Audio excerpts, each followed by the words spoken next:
kita mulai ya. Assalamualaikum warahmatullahi wabarakatuh. Alhamdulillahirabbil alamin.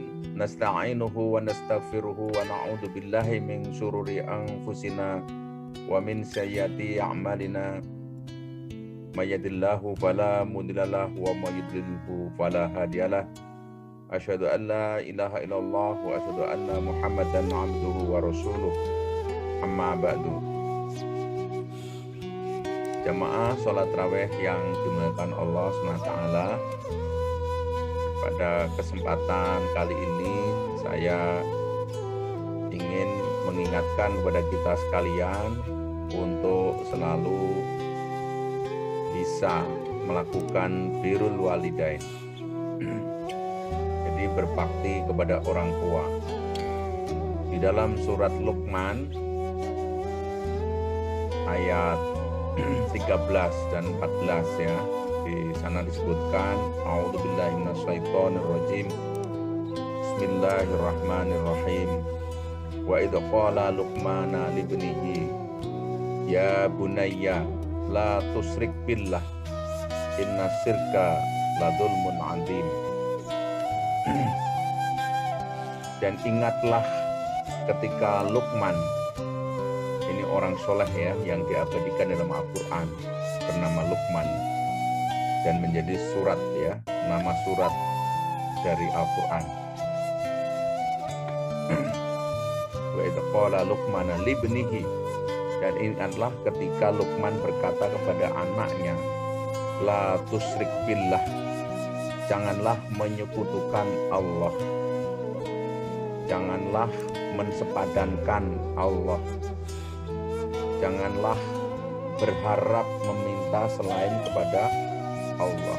Inna syirka la dzulmun 'adzim, karena sesungguhnya syirik kepada Allah itu, menyekutukan kepada Allah itu adalah kedzaliman yang amat besar. Kemudian di ayat selanjutnya, wa wassaynal insana biwalidaini ihsana, dan hendaknya kalian kepada kedua orang tuamu itu ihsan. Jadi kepada kedua orang tua kita diingatkan di dalam ayat ini berbuat baik. Hamalathu ummuhu, karena ibumu telah mengandungmu, wahnan ala wahni wa fisaluhu fi amaini, mengandungmu berat semakin berat, kemudian menyapihnya di dalam waktu 2 tahun. Di dalam ayat yang lain, di dalam An-Nisa ya, kalau nggak salah ayat 16, itu juga senada ya. Senada wa'budullaha la tusyrik billah, dan hendaknya engkau kalian semuanya wa'budullah, menyembah Allah, la tusyrik billah, jangan menyekutukan Allah, wa bil walidaini ihsana, dan kepada kedua orang tua itu berbuat baik. Jadi baik di surat An-Nisa ini dan di dalam surat Luqman, taatan atau berbuat baik kepada orang tua itu terjadi setelah ketaatan kepada roh Allah. Ini menunjukkan betapa orang tua kita itu harus dihargai sedemikian rupa ya setelah Allah SWT. Maka ada mahfudzat ya, ridallahu fi ridal walidain, ridhonya Allah itu tergantung kepada ridhonya kedua orang tua. Ini menunjukkan bahwa memang orang tua ini sungguh luar biasa. Allah selalu menyebutnya setelah ketaatan kepada Allah. Terutama orang tua ini tanpa mengurangi bahwa orang tua bapak ya dalam hal ini juga tidak kalah penting dari peran orang tua dari ibu. Namun di beberapa hadis juga kisah yang nanti saya akan kemukakan, ternyata ibu ini memiliki peran yang lebih untuk kita lebih hormati. Sekali lagi, bukan berarti ayah kita, bapak kita tidak punya peran yang besar. Ayah kita, bapak kita tentu juga berperan di dalam mencari nafkah, menghidupi seluruh keluarga ya. Juga mungkin bertanggung jawab atas pendidikan. Namun kalau kita menyimak hadis yang diriwayatkan oleh Abu Hurairah radhiyallahu an Abi Hurairah radhiyallahu anhu qala jaa rajulun ila Rasulillah sallallahu alaihi wasallam faqala ya Rasulullah.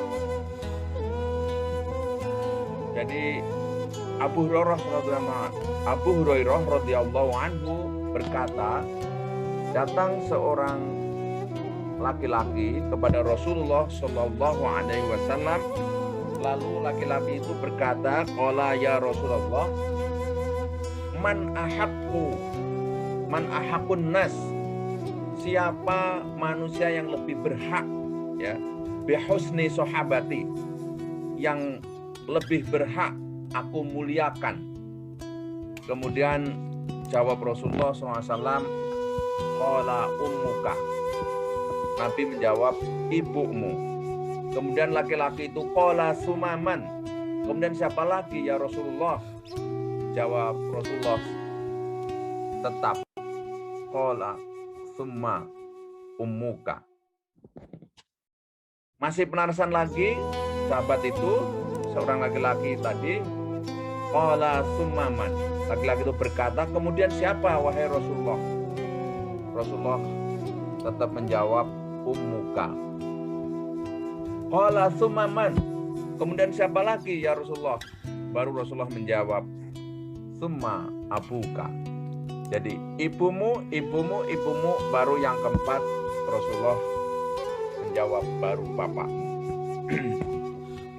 Sekali lagi, ini bukan berarti peran bapak itu berarti lebih rendah dari ibu, namun Rasulullah maupun Al-Quran tadi menyebutnya ibu ini lebih utama untuk kita hormati.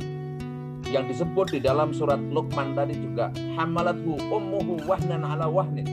Itu yang disebut itu adalah ibumu, yaitu ada ahli tafsir yang menafsirkan kenapa ibumu baru bapakmu. Karena ibu ini memang melihat mengalami 3 fase berat, yaitu hamalatu, mengandungmu ya. Yang wahnan ala wahnin ya, dari pelan-pelan sampai kemudian perutnya membesar sekali. Tentu untuk berjalan juga berat, untuk tidur juga repot dan sebagainya. Tentu kita bisa membayangkan, dan itu 9 bulan 10 hari. Kemudian fase kedua, ibulah yang toh nyowo istilahnya pada Jawa, yaitu saat melahirkan kita. Terutama kisah kelahiran Didi ini adalah luar biasa ya, sampai juga tidak bisa keluar asinya. Nah, kemudian yang ketiga, momentum yang sangat penting bagi ibu adalah menyusui hingga 2 tahun. Pokoknya merawat hingga 2 tahun, karena menurut ilmu gizi dan kesehatan memang sebaiknya anak itu ketika lahir diberi kolostrum ya. Kolostrum itu air susu ibu yang pertama ya. Yang pertama setelah hamil itu maksudnya. Jadi misalnya hamil pertama itu susu pertama, tapi hamil kedua nanti melahirkan itu ya susu itu lagi, kolostrum lagi. Jadi air susu yang keluar pertama setelah melahirkan itulah kolostrum, itu yang sebenarnya penuh banyak antibodi. Kalau diberikan kepada anak, maka antibodi anak menjadi sangat bagus, tidak mudah korengan, tidak mudah sakit insya Allah ya. Karena itu yang matching dengan tubuhnya, karena itu adalah air susu pertama ibunya. Nah itu perjuangan yang toh nyowo. Sang ibu rela hilang meregangkan nyawa selama anaknya selamat lahir ke dunia. Kemudian harus menyusui. Menyusui itu adalah bukan perkara yang mudah ya, saudara sekalian. Oleh karena itu, sebagai suami yang kemarin saya sebutkan, saya bacakan bahwa ar-rijalu qawwamuna 'alan nisa. Ini juga penting untuk memahami bahwa sang ibu hendaknya pada saat menyusui mendapat asupan gizi yang cukup. Ya, ini sering terjadi, mentang-mentang bapak yang kerja makan pertama, ibunya mesti paling carry, ya, paling belakangan. Sudah tinggal sisa-sisa. Padahal harusnya mendapatkan gizi yang cukup karena itu adalah akan dibagi dengan anaknya berupa ASI, yang mana ASI itu sejak kehamilan hingga sampai 2 tahun itu namanya 1000 hari pertama kehidupan. Itu yang menentukan fisik dan otak anak terutama ya, apakah sempurna, tumbuh sempurna tidak, dan kemudian nanti menjadi generasi yang unggul ya kalau otaknya tumbuh dengan baik. Nah, 3 fase inilah kenapa maka kemudian ahli tafsir menafsirkan kenapa ketika Rasulullah ditanya siapa yang layak untuk dihormati, untuk diberbuat baiki, maka ibumu baru bapakmu. Ada kisah juga yang terakhir ingin saya sampaikan, mungkin Bapak Ibu sekalian masih ingat kisah Alqamah. Ini sahabat yang sangat soleh ya, yang rajin beribadah, rajin berinfak, bersedekah. Kemudian pada suatu hari mengalami sakit keras, sampai istrinya kemudian kebingungan, sudah sakaratul maut lah, tanda-tanda ke sana. Maka meminta tolong salah satu kerabatnya untuk pergi menghadap Rasulullah SAW karena kebingungan. Maka kemudian Rasulullah meminta Bilal bin Rabah radhiyallahu anhu, kemudian Ali bin Abi Thalib, kemudian Salamah radhiyallahu anhu dan Ammar radhiyallahu anhu, 4 orang untuk mendatangi Alqamah karena ini memang dikenal pemuda yang soleh. Kemudian mentalkin lah ya, mengajarkan la ilaha illallah, namun singkat cerita Alqamah ini kok tidak bisa mengucapkan tahlil ya, la ilaha illallah itu lidahnya keluh. Kemudian mereka meminta Bilal bin Rabah untuk menghadap Rasulullah kembali, menyampaikan situasi itu. Rasulullah bertanya, apakah Alqamah masih punya orang tua? Orang tua bapaknya sudah meninggal, namun ibunya masih ada. Tolong sampaikan kalau begitu kepada ibunya, kalau masih kuat jalan, tolong menghadap saya. Namun jika tidak bisa jalan, saya yang akan mendatangi ibunya Alqamah. Tibalah Bilal bin Rabah ke rumah ibu Alqamah, dan saya lebih layak untuk menghadap Rasulullah. Diangkatlah tongkat sang ibu, kemudian menghadap kepada Rasulullah. Ditanyalah ibu Alqamah ini oleh Rasulullah SAW, bagaimana selama ini Alqamah? Wah, dia termasuk anak yang rajin ibadah, rajin infak, pokoknya perfect lah, sempurna. Kemudian Rasulullah SAW bertanya, bagaimana hubungan denganmu, wahai ibu? Nah itu saya murka, saya gedeng banget itu sama si Alqamah itu. Loh, memang kenapa gerangan? Karena dia itu mentang-mentang istrinya apalah gitu ya, wallahu a'lam, tidak dikisahkan dalam kisah ini, apa karena kaya, apa karena cantik, ataupun yang lain, terlalu sayang dan akhirnya mengalahkan Alqamah ini terhadap penghormatan kepada ibunya. Karena ada satu yang menjengkelkan ibunya, ucapannya yang justru mengalahkan permintaan dari ibunya. Oke, kalau begitu, karena Alqamah ini sudah sakaratul maut, kasihan, dia tidak, malaikat juga tidak bisa menjawab, tapi juga tidak bisa mengucapkan la ilaha illallah. Bilal tolong kumpulin kayu bakar, dibakar saja Alqamah. Lantas ibunya menangis meratap, wahai Rasulullah, apakah Rasulullah akan membakar anakku di depan mataku sendiri. Iya, daripada nanti azab di akhirat lebih panas dari kayu bakar di dunia. Akhirnya saya ridho, saya ampuni Alqamah, gitu kan. Dan Rasulullah meminta Bilal bin Rabah untuk kembali menuntun Alqamah mengucapkan kalimat tauhid la ilaha illallah, dan juga mengutus pada Bilal bin Rabah untuk membuktikan ini apakah memang tulus atau hanya basa-basi karena takut Alqamah akan dibakar. Ternyata ucapan sang ibu itu tulus, dan akhirnya Alqamah bisa mengucapkan la ilaha illallah, dan sekejap setelah itu Alqamah bisa meninggal dengan husnul khotimah. Kisah ini adalah kisah nyata di zaman Rasulullah, sahabat Rasulullah, akibat karena lalai mengutamakan istri dibanding ibunya, yang itu menghambat sakaratul mautnya karena tidak bisa mengucapkan kalimat tauhid la ilaha illallah. Barang siapa yang di akhir hayatnya mengucapkan la ilaha illallah tentu akan masuk surganya. Saya kira demikian yang dapat saya sampaikan, Bapak Ibu jamaah sekalian. Mudah-mudahan kita bisa memahami ayat ini, sekaligus tadi ada kisah yang sangat terkenal ibu.